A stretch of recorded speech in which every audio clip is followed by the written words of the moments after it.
Oui, alors le petit poussé, ça s'est passé de manière bizarre. C'était en fait un jour, il y avait une réunion studio Canal+, où on regardait les projets qui arrivaient et tout, et j'ai vu le petit poussé, j'ai demandé à lire le scénario, et à la réunion, je suis arrivé, j'ai dit, faut le faire.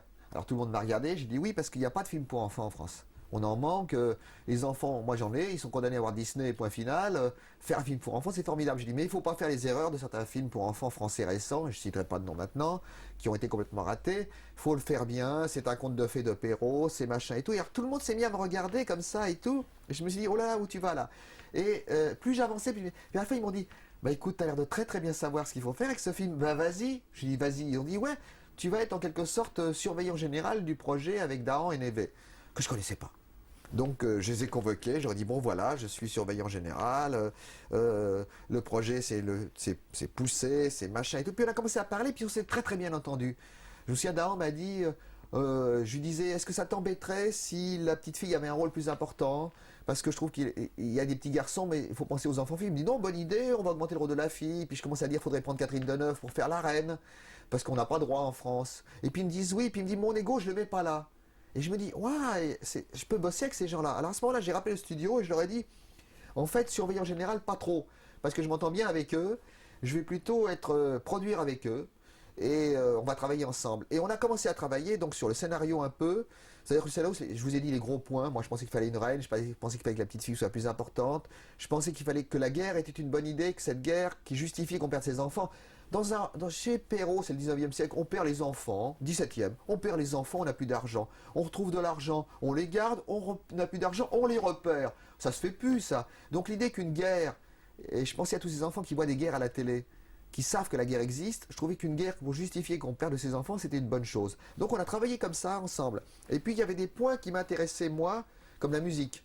C'est vrai que j'ai dit, est-ce que vous avez lisé pour la musique? Ils m'ont dit, oh, pas du tout. J'ai dit, écoutez, il y a un musicien qui est fait pour ça, c'est Joe Hisaishi. Alors j'ai fait écouter Olivier qui m'a dit, c'est super. Après, je les ai fait rencontrer. Et en fait, j'étais un peu sournois. Je pensais qu'il était important pour Olivier, pour qu'il élargisse sa vision du monde, qu'il rencontre un japonais qui avait une vision opposée, qui ne savait pas qui était Charles Perrault, qui ne connaissait pas le cinéma français, et que le fait qu'il doive développer ses théories sur ce film face à un japonais l'amènerait à avoir une vision plus mondialiste, à comprendre comment on voyait les choses autrement. Et je pense que ça a fait du bien à Hisaishi et à Olivier, qui sont fort bien entendus, car tous les deux sont allés à la rencontre l'un de l'autre. Moi, je pense que si on fait un film en France, on le fait aussi pour les autres pays. Donc c'est bien de penser au point de vue des autres pays. Avoir un musicien japonais, ça peut aider pour la vente pour le Japon, mais c'est aussi une manière de dire, ce film est un film de féerie, mais c'est pas spécialement un film français. C'est un film français parce qu'il est très français, Olivier. Mais c'est un film qui veut marcher dans le monde entier. Donc pourquoi pas aller chercher un musicien japonais si c'est le musicien idéal? De même manière, moi j'ai montré des vidéos. Je me suis allé leur montrer un truc qui s'appelait Jiang-Hu, qui était une vidéo qu'on a sortie au studio Canal d'un film féerique hongkongais. Et je lui ai dit, il faudrait que tu regardes ça parce que c'est un film assez gonflé, assez moderne et en même temps qui va à la féerie. Et je lui ai envoyé, et j'ai jamais eu de nouvelles. Parce qu'Olivier, c'est un autiste, faut être clair, il répond jamais. Mais quand je suis arrivé au premier jour du tournage, il me dit, ah ouais, je l'avais regardé ta vidéo, ton truc, je l'ai montré au directeur de la photo, au décorateur, à tout le monde. Je dis, ah bah d'accord. Donc ça avait servi. Et ce qu'il a fait n'a rien à voir avec Jiangu.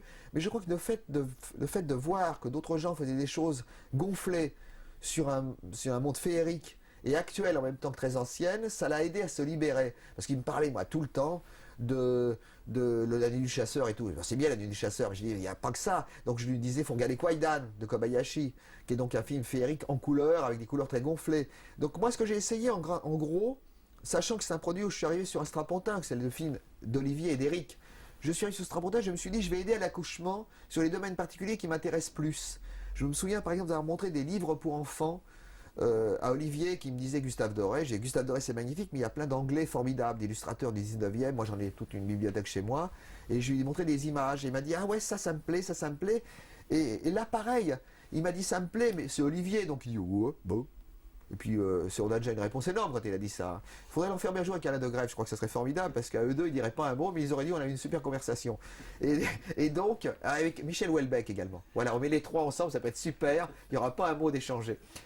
Donc, je vais montrer des images comme ça, entre autres, un livre de fées qui s'appelle In Fairyland, avec des arbres tordus, comme ça, où il y a des petites fées qui dorment sur les branches. Ben, dans le film, j'ai retrouvé l'arbre. Cet animal, il m'a rien dit, il a fait l'arbre, il me dit, t'as vu, il y a ton arbre là. Je crois que là, c'est une vraie collaboration qu'on a eue. C'est-à-dire qu'on ne s'est pas marché sur les pieds, mais que quelque part, ce qu'on pouvait s'apporter, on s'est tous apporté.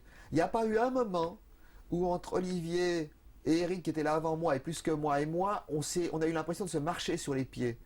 Quand on apportait quelque chose, c'est toujours quelque chose que les autres ne voulaient pas apporter, et ça allait dans la même direction. Et en fin de compte, moi j'étais très très heureux. En fait, jusque-là, j'avais juste produit de manière très lointaine deux films de Hong Kong qui s'appelaient Little Cheung et Durian Durian. J'avais d'autres projets et tout.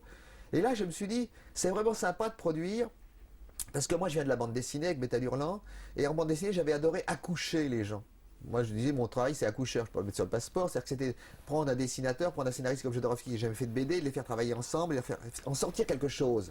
Et j'adore accoucher. Et là, je me suis dit, le cinéma, c'est pareil, c'est un accouchement. Et moi, ce qui m'intéresse, c'est les bébés avec des nez rouges ou des nez verts. C'est pas les bébés normaux. Donc, j'essaye d'accoucher d'un objet bizarre. Ça m'intéresserait pas d'accoucher d'un film normal, parce que les films normaux, il y a des gens très bien pour les faire. Faire un film pour enfants qui fait un peu peur, je me sentais à l'aise. Mais je crois qu'on a fait peur à tout le monde. Je crois qu'on a fait peur à tout le monde parce qu'à un moment, quand on est revenu avec le scénario, on nous a dit il y a des loups. On a dit ah, il y a des loups, hein, c'est le petit poussé. Il y a un ogre, bah c'est le petit poussé. Je me suis dit waouh, attention, ils sont en train de penser Dahan qui a fait Déjà Mort, Neve qui a produit le Doberman et Dionnet qui a fait Métal Hurlant. On est mal barré pour les enfants. Mais ils avaient oublié la chose la plus importante, c'est qu'on a tous un enfant de 8 ou 9 ans. Et on veut que nos mômes voient des films bien. Et moi, quand mon môme, on travaillait sur Poussé, je savais qu'il allait. Je lui montrais les dessins de Poussé, il disait ouais, mais attends, j'ai un jeu vidéo à finir. On s'adresse à ces enfants-là. L'enfant, il a changé.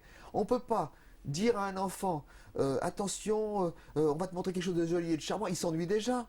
Il s'ennuie parce qu'il voit des actualités liées à la télé qu'il ne choisit pas, à l'heure du repas, qui sont terribles. Il joue à des jeux vidéo qui sont terribles. L'enfant de 10 ans, il a qu'un rêve, c'est de voir Matrix. Donc on ne peut pas lui dire on va te faire un truc très très joli, très charmant. Ça c'est les parents qui en rêvent parce qu'ils pensent à leur enfance à eux. Mais il faut être réaliste, je pense que Poussé, qui a bien fonctionné quand même, qui a bien marché, c'est que les enfants qui l'ont vu l'ont tous adoré. Ceux qui ont reculé parfois c'est les parents en disant je ne veux pas emmener mon fils voir ça. Ils ont tort parce que c'est ce qu'il faut montrer à leurs enfants. Qu'est-ce que tu veux d'autre ?